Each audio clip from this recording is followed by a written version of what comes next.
저희가 오늘 함께 나눌 말씀은 누가복음 5장에 있는 말씀을 저희가 함께 보겠습니다. 누가복음 5장 1절에서 11절까지의 말씀입니다. 누가복음 5장 1절에서 11절까지의 말씀을 저희가 한 절씩 제가 다 읽도록 하겠습니다. 제가 봉독해 드리도록 하겠습니다. 누가복음 5장 1절에서 11절까지의 말씀입니다.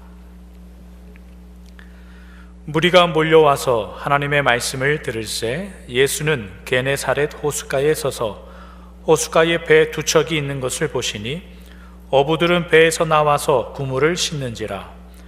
예수께서 한 배에 오르시니 그 배는 시몬의 배라.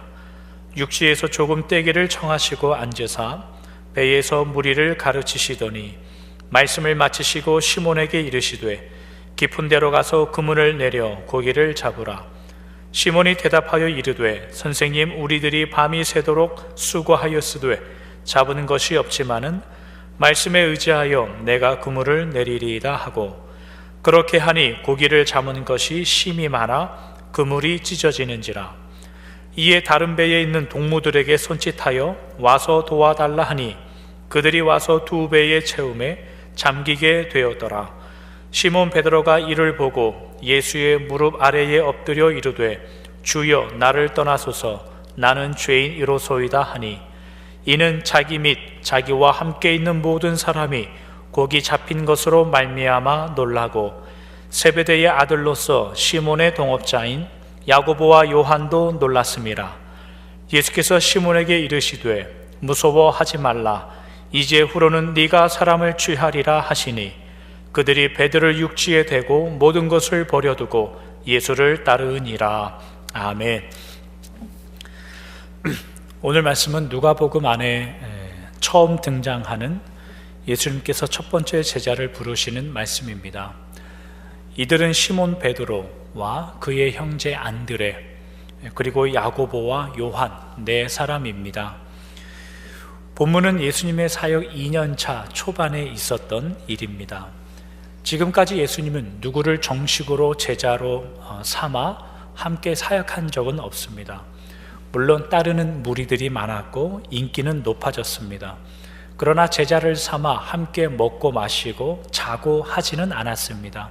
그런 의미에서 보자면 예수님께서 앞으로 함께 하시는 그 사역 가운데 오늘 본문의 제자를 부르시는 장면은 예수님의 사역에서도 큰 의미를 갖는 그런 대목입니다. 그러나 이런 본문들을 보면서 우리가 오해하지 말아야 될 것은 예수님께서 혼자 사역을 하시니 곤란하고 힘들어서 제자들의 힘이 필요해서 제자를 삼는 것이다, 그런 오해는 하지 말아야 됩니다. 왜냐하면 메시아가 되는 일은 주님께서 누군가의 힘을 빌리거나 누군가의 도움을 얻어서 이루실 일들이 아닌 겁니다. 앞으로 제자들이 예수님을 잘 이해하여 예수님께서 하시는 일들마다 도움을 주시는가 하면 제자들은 앞으로 주님의 일을 잘 이해하지 못하여 방해가 되면 됐지, 곤란하게 하면 했지 예수님의 사역을 돕지 못합니다. 때문에 예수님께서 지금 제자를 선택하는 이 모습은 앞으로 예수님께서 메시아가 되는 일, 십자가의 일을 잘 마무리하기 위하여 이 제자들을 잘 써먹어야 되겠다라고 하는 유용성 면에서는 전혀 의미가 없는 것입니다. 제자들, 12제자들이란 구약의 12지파에서부터 시작하여 신약의 요한계시록 마지막에 소개되고 있는 하나님 나라, 특별히 성전의 12개의 문, 12개의 기초석들, 생명나무에 있는 12종류의 열매들이란 의미로 발전하여 나중에는 택하신 자녀들, 하나님의 자녀들의 기초를 상징하는 의미를 갖습니다. 그래서 교회가 생기기 전에 사도행전 1장 같은 데 보면은 가룟 유다를 대신하여 11명의 제자에서 1명을 마띠아가 뽑히는데 1명을 더 보충하여 12명의 사도를 채우는 이유가 거기에 있습니다. 그러나 사도행전 2장의 오순절 성령 사건 이후에 교회가 탄생한 이유는 바울이라는 사도가 사도 바울 한 명에 더 생기는 것에 대해서 큰 의미를 부여하지 않는 겁니다. 또한 사도 야고보가 순교하신 이후에 12명을 채우기 위해서 또 한 명을 제비를 뽑아 12명을 채우는 일은 등장하지 않습니다. 왜냐하면 12제자 이후에 교회라는 하나님의 백성들이 이루어가는 과정이 있기 때문에 12제자는 그런 의미를 갖지만 오늘 저희가 살펴볼 대목은 아닙니다. 오늘 본문은 이런 내용입니다. 어느 날 예수님께서 게네사렛 호숫가, 우리는 갈릴리 호수라고 알고 있는 그 갈릴리 호숫가에 예수님께서 오셔서 하나님의 말씀을 증거하셨습니다. 사람들이 많아지자 예수님께서 정착해 있는 한 배에 올라가셔서 조금 떼기를 청하셨습니다. 조금 물러가셔서 배 위에서 예수님께서는 복음을 가르치시기 시작하셨는데 오늘 본문은 그 배가 베드로의 배였다, 시몬 베드로의 배였다라고 소개합니다. 이때 베드로는 그의 형제 안드레와 밤새도록 고기를 잡으려고 하였으나 고기를 잡지 못하고 잡은 것이 없어 무트로 올라와 그 빈 그물을 수선하고 손질하고 있었던 그런 시간이었습니다. 무리를 한참 가르치신 이후에 예수님께서 배에 함께 있었던 베드로에게 우리가 좀 깊은 데로 가서 고기를 잡아보자 라고 합니다. 이때 베드로의 유명한 고백인 주여, 제가 밤새도록 하여도 수고하여도 고기를 잡은 것이 없지만은 주의 말씀에 의지하여 깊은 곳에 가서 그물을 내리겠습니다 하고 깊은 곳으로 갑니다. 그래서 베드로가 그물을 내리자 예수님의 말씀대로 굉장히 많은 고기를 잡습니다. 많은 고기를 잡히자 그물이 찢어지기 시작했습니다. 그래서 베드로가 더 이상 힘에 부치고 그물이 계속 찢어지자 근방에 있었던 동업자들 야고보와 요한을 불러다가 자기를 도와달라고 합니다. 그래서 그물을 올렸더니 그 배가 가라앉기 시작하는 겁니다. 여러분들이 집에 가서 이 대목을 한번 곰곰이 개인적으로 묵상해 보실 대목은 뭐냐면 그물과 배라는 것인데, 평생 어부로 살았던 이 베드로에게 그물과 배라는 것은 아마도 목숨과도 같은 것일 겁니다. 아무리 목숨과 같은 것이라 할지라도 그들이 예수님을 만날 때에는 그 그물은 찢어져야 되는 것이고 그 배는 가라앉아야 되는 겁니다. 여러분이 예수님을 만날 때에 찢어지고 가라앉아야 되는 내용들이 무엇이 있었나 한번 묵상해 보시면 아마 좋은 묵상이 되지 않을까 생각합니다. 이러한 경험을 한 베드로가 예수님 앞에 무릎을 꿇고 말합니다. 주님, 나를 떠나십시오. 나는 죄인입니다. 그러자 이 베드로에게 예수님의 대답은 무서워하지 말아라. 내가 지금부터 너를 사람 낚는 어부, 사람을 취하는 자가 되게 하겠다. 그러자 시몬 베드로와 그의 형제 안드레 그리고 같은 동업자인 야고보와 요한이 모든 것을 버리고 예수님의 제자가 됩니다. 이것이 오늘 저희가 읽었던 오늘 본문의 내용입니다. 오늘 본문과 저희가 지난주에 살펴봤던 4장 42절에 나오는 가버나움에 사는 사람들과 비교하여 보면 우리는 적지 않은 고민에 빠지게 됩니다. 왜냐하면 가버나움에 있었던 자들은 예수님의 능력과 기적을 경험하였고 예수님께서 치료하실 때에 귀신에 떠나가는 장면도 목격하였고 그 소문을 듣고 몰려든 많은 사람들이 예수님께 병고침을 받아 비록 온전하지 못할지라도 예수님의 진심을 알았고 그들은 진심으로 예수님께 고백했습니다. 우리를 떠나가지 마시고 우리와 함께 하시면 좋겠습니다. 그러나 예수님은 매몰차게 그들을 떠나오셨습니다. 오늘 본문에 똑같이 예수님의 기적과 능력을 경험한 베드로였습니다. 그러나 베드로는 굉장히 상반되는 반응을 보입니다. 주님, 저를 떠나셔야 됩니다. 제가 주님과 함께 할 수 없습니다. 떠나가실 것을 요구한 베드로였는데 오히려 예수님은 그런 베드로를 떠나가지 않고 네가 나와 함께 해야 되겠다라고 제자를 삼는 겁니다. 함께 진심으로 함께 하기를 원했던 자들은 예수님은 떠나가셨고 예수님은 떠나가셔야 됩니다 라고 거부하고 있는, 보내드리려고 하는 베드로에게는 예수님께서는 함께 가자고 데리고 가려고 합니다.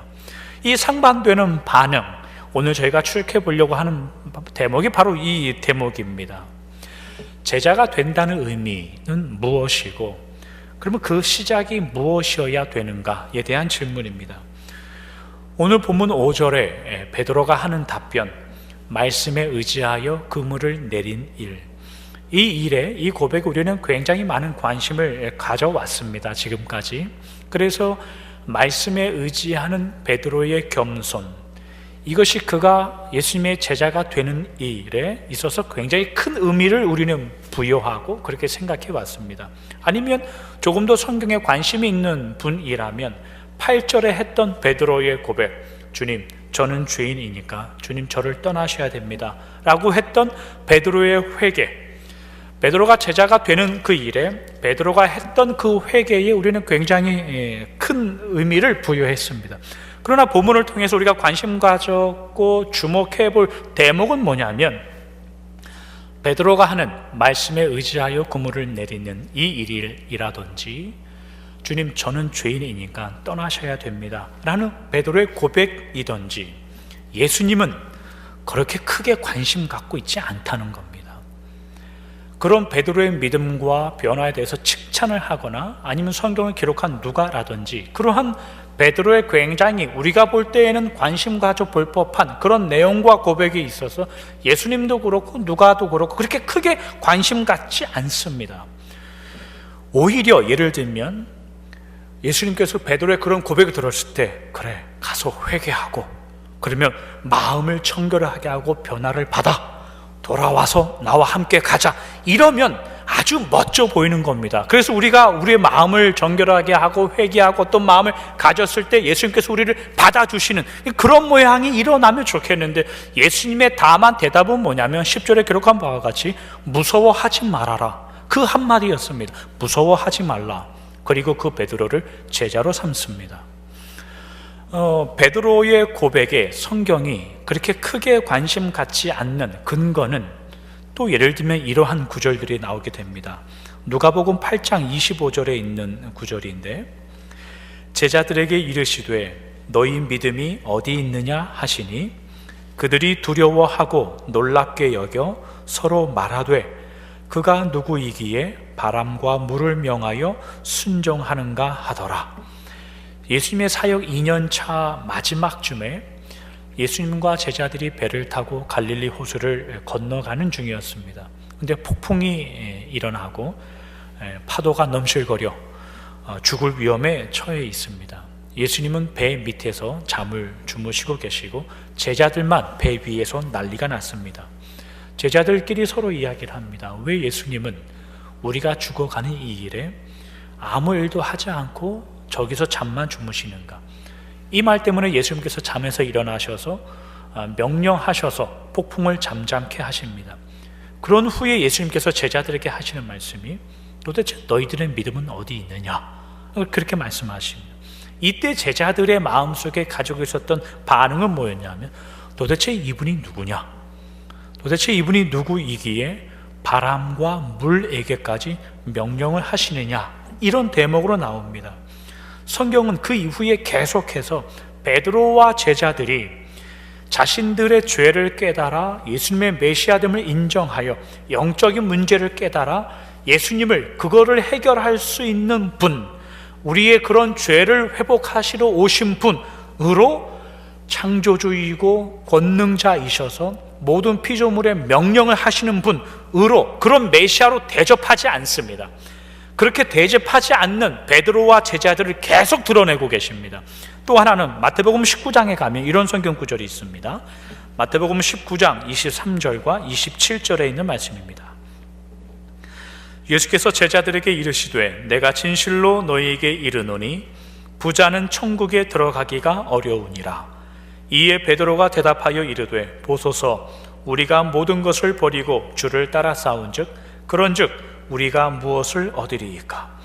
하루는 부자 청년이 예수님을 찾아왔습니다. 무엇을 해야 영생을 얻겠습니까? 네가 율법을 아냐? 제가 율법에 있는 모든 것을 다 지켜 행했습니다. 그럼 네가 한 가지 해야 될 것이 남았구나. 네가 가진 모든 재물을 팔아다가 가난한 자들과 그것을 나눠라. 그러자 이 부자 청년은 근심하여 집으로 돌아갑니다. 그리고 예수님께서 제자들에게 그 이후에 가르치시길 부자는 천국에 들어가기 어렵다. 이 말에 베드로가 아주 자신 있게 예수님께 대답합니다. 보십시오, 보소서라는 표현이 나오는데 이게 아주 재밌는 표현이에요. 헬라어에는 보다라는 원래 동사, 원래 어떤 말이냐면 호라오라는 단어가 있어요. 호라오. 이거는 아주 좋은 말이에요. 내가 저 사람을 중심을 다하여 바라보고 마음과 믿음을 다하여 바라본다라는 호라오라는 아주 멋진 단어가 있는데, 여기서 베드로가 쓰는 말은 뭐냐면 이두라는 말이에요. 이두는 동사는 오이다라는 헬라어 이 동사인데, 이게 한국말로 굳이 번역하면 무슨 뜻이냐면 그러니까 내 말이란 뜻이에요. 그러니까 우리가 대화할 때, 강한 긍정할 때 상대방이 어떤 말을 하면 그러니까 내 말이 그거라니까, 이런 표현을 가끔 쓰는데 이 오이다라는 말이 그 말이에요. 예수님께 이 베드로가 보소서라고 할 때 이게 아주 재밌는 표현인데, 부자 청년이 재물 때문에 아주 근심하여 돌아가고 예수님께서 제자들에게 부자는 천국에 들어가기가 어렵다, 이 말을 하자 중간에 베드로가 말은 끊고 이렇게 하는 말입니다. 그러니까 예수님 제 말이요, 이런 말을 하는, 왜 그런 말을 하고 있냐면 이 베드로는 이 부자 청년과 예수님이 대화하는 이 장면을 옆에서 잘 듣고 있다가 속으로 어떤 마음을 갖고 있냐면 부자 청년을 향하여 야야 너 그러다가 그러면 아주 힘들걸, 이런 마음을 갖고 있다가 예수님께서 들어가기 힘들다라고 이야기하니 바로 거기에 치고 나오는 거예요. 제 말이 그러니까요 예수님. 그 다음에 베드로가 하는 이야기가 뭐냐면 우리는 다 버리고 예수님을 따랐으니 그러면 우리가 받을 것이 무엇이 있겠습니까? 라고 묻는 거예요. 베드로의 이 묻는 이 중심을 한번 잘 생각해 보시지요. 지금 오늘 우리가 본문으로 삼고 있는 이 누가복음에 나오는 베드로가 모든 것을 버리고 예수님을 따라 제자가 되는 이 장면이 대략 1년 정도 후에 이 부자 청년 사건을 만났을 때, 이 베드로는 예수님께 자기가 예수님을 따랐을 때 모든 것을 다 버리고 주님의 제자가 된 이야기를 마음에 담고 있습니다. 마음에 담고 있어요. 그리고 어떠한 마음으로 담고 있냐면, 내가 다 버리고 주님을 따랐으니 이제 그것을 근거로 하여 주님께 받을 것이 무엇이 있겠는가를 마음의 한쪽 구석에 담고 있는 자로 예수님의 제자로 살고 있다는 뜻이에요. 이런 베드로와 제자들을 우리는 어떻게 이해해야 되는가에 대한 질문입니다. 그 다음에 한 장만 뒤로 넘겨가면 마태복음 20장에는 어떤 사건이 벌어지냐면, 오늘 본문의 최초로 제자가 되는 야고보와 요한의 어머니가 예수님을 찾아와서 우리 자녀들도, 우리 두 아들들도 최초의 제자들 아닙니까? 그러니 예수님께서 그 나라를 이루실 때 한 녀석은 오른편에 한 녀석은 좌편에 앉게 해주십시오 라고 말하니 20장 24절 같은 데 보면 베드로와 다른 제자들이 마음에 분노합니다. 분노하여 저놈이 지들이 한 자리를 차지하면 우리는 어디를 차지하라고 저런 말을 하냐라고 마음에 두는 이 모든 과정들이 베드로가 예수님의 제자가 되는 과정들이라 이 말입니다. 이런 베드로의 배경을 생각하고 오늘 본문을 읽는다면, 예수님의 제자가 되는 이 베드로, 그가 예수님의 기적을 보고 감격하고 감동하여 나는 죄인이니 나를 떠나소서 말하는 이 모든 것이 베드로가 제자가 되는 훌륭함의 내용으로 기록되고 있지 않다는 의미입니다. 또 한 가지 저희가 생각해 볼 대목은 뭐냐면, 몇 번 우리가 언급한 내용이지만 예수님께서 사역 1년차 요한복음 1장에 가면 베드로가 처음 예수님을 만났던 장면이 거기에 기록되어 있습니다. 요한복음 1장 40절에서 42절에 있는 말씀입니다. 요한의 말을 듣고 예수를 따르는 두 사람 중에 하나는 시몬 베드로의 형제 안드레라. 그가 먼저 자기의 형제 시몬을 찾아 말하되 우리가 메시아를 만났다 하고, 메시아는 번역하면 그리스도라. 데리고 예수께로 오니 예수께서 보시고 이르시되 네가 요한의 아들 시몬이니 장차 게바라 하리라 하시니라. 게바는 번역하면 베드로라. 저희가 몇 번 나눈 내용이긴 합니다. 예수님께서 공생의 사역을 처음 시작하셨을 때 세례 요한에게 세례를 받으셨습니다. 그리고 그 다음날 세례 요한에게 두 제자가 있었는데, 물론 여러 명의 제자가 있었는데 예수님을 따라온 두 명의 제자가 있습니다. 그 중에 한 명이 누구냐면 시몬 베드로의 형제 안드레입니다. 이 안드레가 세례 요한의 제자 중 한 명인데, 이 안드레가 예수님을 만나 예수님의 메시아됨과 그리스도됨을 하나님의 은혜로 알고 이 내용을 그의 형제 시몬 베드로에게 가서 말하는 겁니다. 우리가 메시아를 만났다. 그리고 그 베드로를 데리고 예수님께 데려갑니다. 그때 예수님께서 이 시몬 베드로를 보면서 장차 너를 게바라 베드로라 부를 것이다 라고 하여 나중에 다시 시몬을 만나면 제자 삼을 것을 약속하셨던 일이 대략 1년 전에 있었습니다.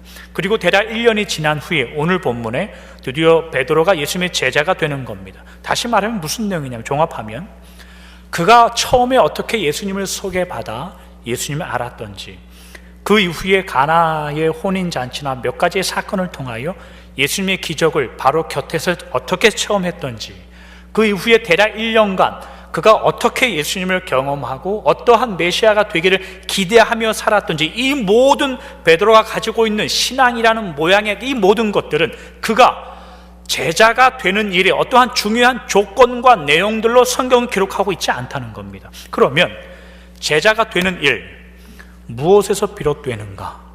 그것이 오늘 저희가 하는 질문이고 오늘의 결론일 겁니다. 오늘 본문 누가복음 5장 10절에 있는 말씀입니다.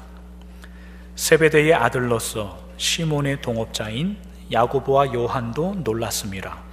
예수께서 시몬에게 이르시되 무서워하지 말라. 이제 후로는 네가 사람을 취하리라. 예수님께서 말씀하신 유일한 한 가지는 뭐였냐면 무서워 말라는 것입니다. 이 의미에 대해서 저희가 생각해 보죠.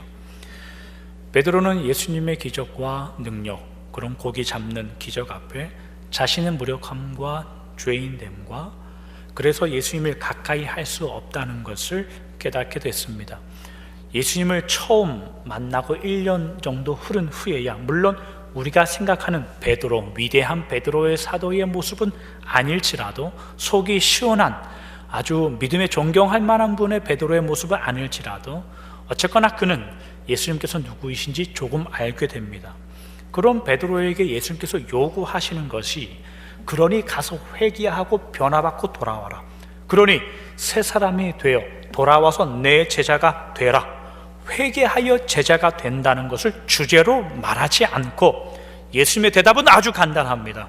두려워하지 말아라.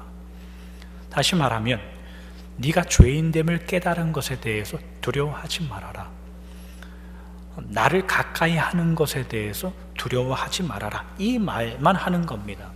회개하여 변화되어 제자가 되는 것에서 예수님은 거기에 관심 갖고 있지 않다는 겁니다. 적어도 오늘 본문에 있어서는. 회개가 무엇인지 한번 진지하게 생각해 보시길 바랍니다. 회개를 언제 하는지, 그리고 회개하는 이유가 무엇인지 아주 솔직하게, 아주 진지하게 생각해 보시길 바랍니다. 우리는 왜 회개를 할까요? 일부 예배 때 이 이야기를 하니까 저를 뚜렷이 쳐다보셨습니다. 마치 남의 이야기 하듯이. 여러분들 얼굴도 제가 한번 볼 겁니다.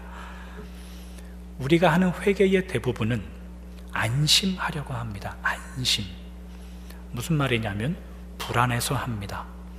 벌을 받을까봐, 징계를 받을까봐, 가정과 자녀와 직장과 사업터에 무슨 큰일이 생길까봐 하나님이 노하시기 전에 빨리 회개하라는 겁니다. 그래서 회개합니다. 그러니 잘 생각해 보십시오. 불안하지 않거나 잃어버릴 것이 없으면 회개하지 않습니다. 절대 하지 않습니다. 자녀들이 다 커서 좋은 대학에 들어가거나 잘 졸업해서 좋은 직장에 취업하거나 분가해서 잘 살거나, 아니면 여러분들이 하는 가정이 특별히 문제가 없거나 직장이나 사업 때 그렇게 특별히 큰 문제가 없으면 여러분들은 절대 회개하지 않습니다. 언제 회개할까요? 큰 일이 생기면 합니다. 자녀가 대학에 간다거나 직장의 문제, 사업처에 문제가 있거나 큰 건강에 문제가 있을 때, 하나님이 나의 신앙생활이 그렇게 심각하게 문제가 있어 분노하시는데 과연 너의 기도를 듣겠냐? 거기에 겁을 먹고 회개를 합니다.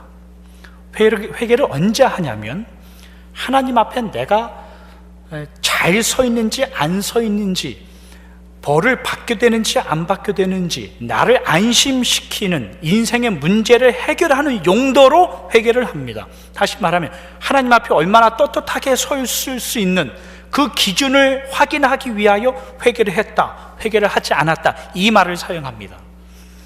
여러분들도 저를 못 쳐다보듯이 쳐다보고 있는데 회개를 잘 하시라는 말이 아니라 왜 이 말을 드리냐면, 성경에는 우리가 하는 회개, 하나님 앞에, 주님 앞에 내가 떳떳하게 서 있는가, 당당하게 서 있는가, 그거를 확인하기 위하여 회개를 잘 해라, 회개를 어떻게 해야 된다를 말하는 것, 그것보다 더 큰 이야기를 합니다. 무슨 이야기를 하냐면 우리가 하나님 앞에 떳떳하게 서 있게 힘들는 그런 믿음과 길, 인생, 마음이 안심한가 안심하지 않은가, 그거보다 더 큰 하나님의 계획과 목적과 인도하심과 역사가 여러분들을 향하고 여러분들을 덮고 있다는 그 내용의 성경을 말하고 싶어 하는 겁니다. 베드로를 찾아오시는 예수님의 음성, 두려워하지 말아라, 이게 무슨 의미일까요? 죄인됨, 네가 지금 조금 깨달은 것, 나중에는 다 버리고 나를 따라온 것이 나에게 무엇인가를 요구하고 대가를 바라는 것으로 여전히 남아있을지라도 지금 무엇인가 깨달아 죄인됨을 알고 내가 주님과 함께 할 수 없습니다 라고 말하는 그 마음, 비록 작고 연약하고 형편없는 수준이라 할지라도 그 모습을 내가 알아, 내가 너를 찾아왔으니 두려워하지 말고 따라와라, 두려워하지 말고 내 앞에 서라, 그런 너와 내가 함께 묶여 십자가로 갈 거고 십자가에서 일어날 거니 두려워하지 말아라 라는 예수님의 초청입니다. 만약 예수님께서 베드로에게 가서 회개하고 변화하여 나를 따라와라 라고 말했다면 베드로는 갈 곳이 없었을 겁니다. 만약 하나님이 여러분들에게 회개하여 번듯하여 나를 따르는 성도가 되라 라고 말하면 여러분들은 갈 데가 없을 겁니다. 저도 갈 데가 없습니다. 우리 모두는 갈 데가 없을 겁니다. 그러나 왜 우리가 날마다 매 주일마다 하나님 앞에 나오고 하나님 앞에 찬송하며 기도하며 서 있을까요? 여러분들이 온전하게 회개해서 여기 있는 겁니까? 아니요, 하나님이 여러분들을 덮어 두려워하지 말고 무서워하지 말라라는 은혜가 있기에 여기까지 온 겁니다. 마귀는 늘 시험합니다. 우리의 잘못에 우리를 묻고 우리의 지난 과거의 잘못들에 우리의 발목을 잡고 연약한 우리의 믿음의 수준을 보고 비웃습니다. 그러고서 무슨 성도고, 그러고서 무슨 제자냐, 그러고서 무슨 주님을 따르는 자냐. 그러나 예수님의 대답은 다릅니다. 그런 너와 내가 묶일 것이고, 그런 너를 내가 알아 찾아온 것이고, 그런 너를 내가 알아 제자 삼을 것이니 두려워하지 말아라, 겁내지 말아라 라고 하시는 모습이죠. 그렇게 베드로는 예수님을 만납니다. 그렇게 베드로는 제자가 됩니다. 이것이 예수님께서 제자를 부르시는 사역의 시작이었습니다. 1년이 거의 다 지나고 2년이 시작할 때쯤 예수님의 인기가 하늘을 찌르고 가는 데마다 수천 명씩 몰려다닐 때 주님은 두려워하는 자를 찾고 예수님을 가까이 할 수 없는 자들에게 용기를 주어 자신의 제자를 삼았다. 이것이 오늘의 본문입니다. 여기서 말씀을 정리하도록 하겠습니다. 오늘 저희는 예수님의 사역 2년 차에 처음 베드로와 몇 명의 제자들을 예수님께서 부르시는 장면을 나누었습니다. 베드로가 처음에 어떻게 예수님을 소개받았던지, 약 1년 동안 여러 가지 모양으로 예수님을 따라가기도 하고 때로는 자기네 집으로 돌아와 고기를 낚기도 하고 그러면서 베드로는 사는 겁니다. 나중에 예수님을 다시 만나 예수님의 기적을 경험하였어도, 그런 제자가 있었어도 나중에 3년이 마지막 예수님의 사역이 끝날 때쯤 되더라도 여전히 이해하지 못하는 베드로였어도, 이 모든 것들이 예수님께서 베드로를 제자 삼는 일에 아무런 조건되지 않았다고 성경은 말하는 겁니다. 회개하여 자신감을 가지라는 것도 아니고 남들보다 훌륭한 제자가 될 만한 능력을 사모하여 가져오라는 것도 아닙니다. 베드로가 다만 확인한 조그만 내용은 뭐냐면 제가 예수님 옆에 있기가 쉽지 않은 존재입니다. 그 모습만 드러날 뿐입니다. 거기에 예수님은 두려워하지 말아라. 내가 너에게 온 거지 네가 나한테 오는 거 아니다. 다만 나와 함께 가자라고 말하는 거죠. 예수님을 믿어 제자가 된다는 의미는 이러한 과정을 거쳐왔다는 의미입니다. 우리 모두는 이러한 예수님의 초대를 받아 여기에 와 있는 겁니다. 누가 여러분들에게 얼마나 많이 회개하여 은혜를 받아 여기 왔다고 물으면 가서 한 대 줘 치시길 바랍니다. 아직 회개가 뭔지 모르는 겁니다. 우리는 얼마나 많이 회개해야 하나님 나에게 역사하시고 은혜를 주시고 내가 원하는 소원하는 바를 이루어 주실 겁니까? 라고 기도하도 한숨이 깊어지는 게 우리 인생이고 우리의 삶입니다. 하나님 제가 마음에 안 듭니까? 뭐 할까요? 이거 하면 하나님 마음에 듭니까? 그렇게 해도 돌아서면 한숨 쉬는 게 우리이지요. 내 스스로에게 비탄하는 게 나입니다. 그러한 제자들, 자녀들을 보면서 예수님은 두려워하지 말라라고 하는 겁니다. 안다, 그러니 와라 하는 겁니다. 전문 프로였던 베드로, 고기를 잡는 거에 있어서 그랬던 베드로를 사람 낚는 어부가 되게 하셨으니 완전 초보가 된 거 아닙니까? 그렇게 인생이 변해버렸으니 그동안 지금까지 살아왔던 실력과 능력으로 사람 낚는 어부 노릇을 하려고 했더니 잘 안 됩니다. 당연하지요. 예수님의 뜻을 알아먹지 못합니다. 그러나 두려워하지 말라, 무서워하지 말고 안심해라 라고 예수님께서 말하니 그래서 베드로의 3년의 인생은 실패로 끝나지 않는 겁니다. 여러분은 평생 여러분들 마음대로 살다가 하나님께서 은혜로 구원의 자리로 교회로 불러 주셨는데 그러니 한 번에 단번에 여러분들의 실력 있는 성도가 되지 않습니다. 너무 자책하지 마십시오. 여러분들 수준 저도 알고 여러분들도 알고 하나님도 잘 압니다. 그러니 너무 자책하지 마시기 바랍니다. 그러나 다만 오늘도 넘어지고 내일도 넘어졌을 때에 예수님께서 무서워하지 말아라, 두려워하지 말아라 라는 말이 있으니 그러니 우리는 여전히 실패하는 건 아닙니다. 다만 돌아오는 한 주를 하나님 뜻을 붙잡고 주님 뜻을 붙잡고 살아가면 되는 겁니다. 거기에 제자가 됨이 있고 거기에 깊어짐이 있습니다. 기억하시길 바랍니다. 여러분들에게 변화받아 예수님께서 따라오라고 하지 않았습니다. 주님이 찾아오셨고 주님이 먼저 하셨고 그 하나님의 성실이 여러분들을 여러분 되게 이끌어 가실 겁니다. 그러니 다만 오늘 하루 돌아오는 한 주 고개 숙여 하나님 죄인인데 어떻게 합니까? 그 간구와 도움의 기도를 하나님께 드려 여러분의 믿음을 살아가시길 주님의 이름으로 축원합니다. 기도하겠습니다. 하나님 감사합니다. 예수님께서 베드로를 처음 제자 삼는 장면을 저희가 생각해 보았습니다. 베드로가 주님의 기적과 능력을 경험하였습니다. 주님과 함께 할 수 없다고 고백했습니다. 모든 것을 버리고 주님을 따라갔습니다. 그러나 뜻밖의 예수님은, 뜻밖의 성경은 베드로의 변화의 위대함과 그의 뜻밖의 회개에 대해서 언급하지 않고 기록하지도 않습니다.